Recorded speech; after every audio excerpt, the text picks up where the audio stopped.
بسم اللہ الرحمن الرحیم. ویورز، آپ دیکھ رہے ہیں ڈیلی جناح ڈیجیٹل.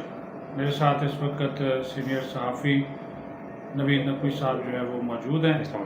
موجودہ صورتحال پہ بات کریں گے کیونکہ جو آئینی ادارے ہیں ان کے درمیان ایک واضح ٹکراؤ ہے. صدر مملکت آئین اور قانون کی اپنی تشریح کر رہے ہیں. الیکشن کمیشن عام انتخابات کے انعقاد، اس کی تاریخ دینے، اس کا پروگرام اور اس کا شیڈول دینے سے متعلق اپنی تشریح کر رہا ہے. اور جو شاہراہ دستور ہے وہاں پر واقع یہ جو دونوں دفاتر ہیں اس وقت بے دستوری کر رہے ہیں، اور عوام بیچارے جو ہیں وہ یہ سارا ڈرامہ بھی دیکھ رہے ہیں، حالانکہ وہ بیچارے پہلے ہی مہنگائی کا شکار ہیں. نوید صاحب، بہت شکریہ آپ کے وقت دینے کا. کیسے دیکھتے ہیں یہ صدر صاحب ایک اپنا لائن لیے ہوئے ہیں، الیکشن کمیشن ایک اپنی لائن اختیار کی ہوئے؟ جی بالکل سر، میرے خیال میں ریاست کے جتنے ادارے ہیں جنہیں ریاست کا ستون کہا جائے وہ تمام ہی ہم دیکھتے ہیں کہ اس وقت آپس میں نبرد آزما ہے. جی بالکل. آپ دیکھیں چیف الیکشن کمشنر جن کا مینڈیٹ یہ ہے کہ جنہوں نے الیکشن کروانے ہیں وہ اپنی جگہ پہ لیت و لال سے کام لے رہے ہیں. پھر آپ پریزیڈنسی کا کردار دیکھیں کہ پریزیڈنسی مسلسل ہم دیکھتے ہیں کہ مصر چلتی آ رہی ہے، اور انہوں نے چیف الیکشن کمشنر کو بھی طلب کر رکھا ہے. لیکن اس کے برعکس ہم ملکی صورتحال اگر دیکھیں تو بظاہر ہمیں ایسا دکھائی نہیں دے رہا، چونکہ خزانہ بھی خالی ہے. اور پھر جو صورتحال ہمیں الیکشن کے لیے پاپولیشن کی یا جو سینسس کی صورتحال ہے، ہلکا بندیاں ہیں، یہ بھی ایک خرچ طلب ہے بات ہے. کیونکہ چیف اسٹیٹیشین جو ہیں، جو پاکستان بیورو آف اسٹیٹسٹکس کے جو سربراہ ہیں، ان سے سر ہماری بات ہوئی تھی اس حوالے سے، تو انہوں نے بھی اسی طرح کی صورتحال ظاہر کی تھی کہ اداروں میں پیسے نہیں ہیں. کیونکہ دیکھتے ہیں کہ ڈور ٹو ڈور جب ہم جا کے نئی اسٹیٹسٹک، نئی مردم شماری کرتے ہیں، نئی حلقہ بندیاں کرتے ہیں، تو یہ تمام جو کام ہیں ان پر ایک کثیر رقم جو ہے وہ خرچ ہوتی ہے.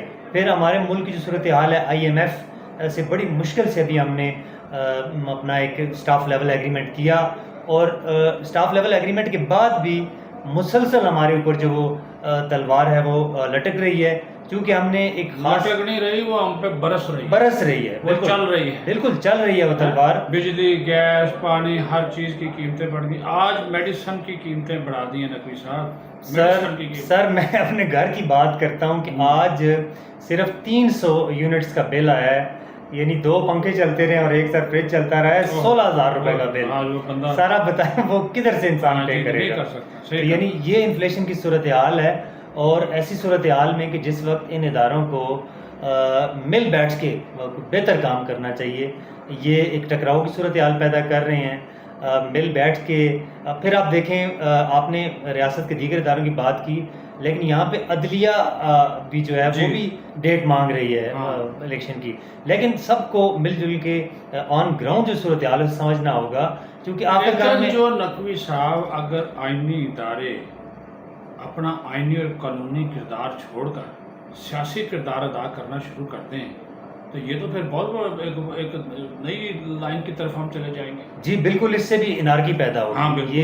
یہ بھی اپنے جو مینڈیٹ ہے، جو اپنا دائرہ کار ہے، اس سے باہر نہیں آنا چاہیے. لیکن ادھر تو آواز بگڑا ہوا ہے. جو بھی ہے وہ ہم دیکھتے ہیں کہ وہ ایک پولیس مین کا کردار ادا کر رہا ہوتا ہے. کیونکہ ریاست کا، آپ کا ایڈمنسٹریشن کا کام، آپ کے عدلیہ کا کام، آپ کے مقننہ کا کام، سب کا مینڈیٹ کانسٹیٹیوشن میں واضح ہے. لیکن کانسٹیٹیوشن کو فالو اگر کیا جائے تو یہ سب چیزیں انشاءاللہ نہیں ہوں گی. اور ہم امید رکھتے ہیں فالو کوئی بھی نہیں نہ کرتا. جن لوگوں نے فالو کروانا ہے وہی جو ہے وہ جس قسم کے فیصلے آ رہے ہیں، جس قسم کی آبزرویشن دی جاتی ہے، وہی جب یہ سارا کچھ کریں گے اور صرف ایک شخص کو بچانے کے لیے پورا جو اب آپ کا سسٹم جو ہے وہ داؤ پہ لگ جائے گا تو پھر کیا ہوگا؟ جی بالکل، یہی صورتحال ابھی جو ہمارے سامنے پیدا ہو چکی ہے، اسی طرح کی صورتحال ہوگی. آپ دیکھیں کہ قوم ہماری اس وقت ایک تذبذب کی صورتحال میں ہے. کیونکہ ایک تو انہیں چیلنج ہے، ان کے سامنے مہنگائی کا چیلنج ہے، اسے بھی وہ کسی نہ کسی طرح برداشت کر پا رہے ہیں. لیکن ایسے موقع پہ اگر بلنڈرز ہم کریں گے، ہمارے پاس غلطی کی کوئی چانس نہیں ہے کسی ادارے کے پاس بھی. جی بالکل نہیں. تو ضرورت اس امر کی ہے کہ تمام ادارے کنسنسس کے ساتھ چلیں. صلاح مشورے کے ساتھ اور ایک ریاست کے بچاؤ کے لیے کہ اس وقت اقدامات کرنے کی ضرورت ہے، کیونکہ ہمارا جو برکن ہے ڈرل ہے وہ ڈوب رہا ہے اس وقت۔ جی جی جی، بہت شکریہ نوید صاحب، آپ نے سنا نوید صاحب کی بات سنی کہ وہ بھی کہہ رہے ہیں کہ اگر یہ ادارے اپنا ایک آئینی جو طریقہ کار تو ان کا دائرہ کار ہے، اپنے جو اختیارات کا تعین ہے اس کے بیچ میں رہ کر کام کریں تو انارکی پیدا نہ ہو۔ کہ موجودہ صورتحال عوام تو پہلے تنگ ہے، مشکلات کا شکار ہے، اوپر سے لڑائی جھگڑے تنازعات اور عدم برداشت، وہ ایک عجیب و غریب، اور یہ ہر سطح پہ اگر آپ کے حکمران اعلیٰ اداروں میں بیٹھے ہوئے لوگ وہی عدم جو برداشت ہے اس کا مظاہرہ کریں گے تو پھر عوام جو ہے وہ تو پھر ظاہر ہے ان کا ایک رد عمل ہر ایک بندے کا اپنا گروپ ہے، پسند ہے ناپسند ہے، وہ پھر آپ کے سامنے آتا ہے۔ اپنا خیال رکھیں، بہت شکریہ۔ اللہ حافظ۔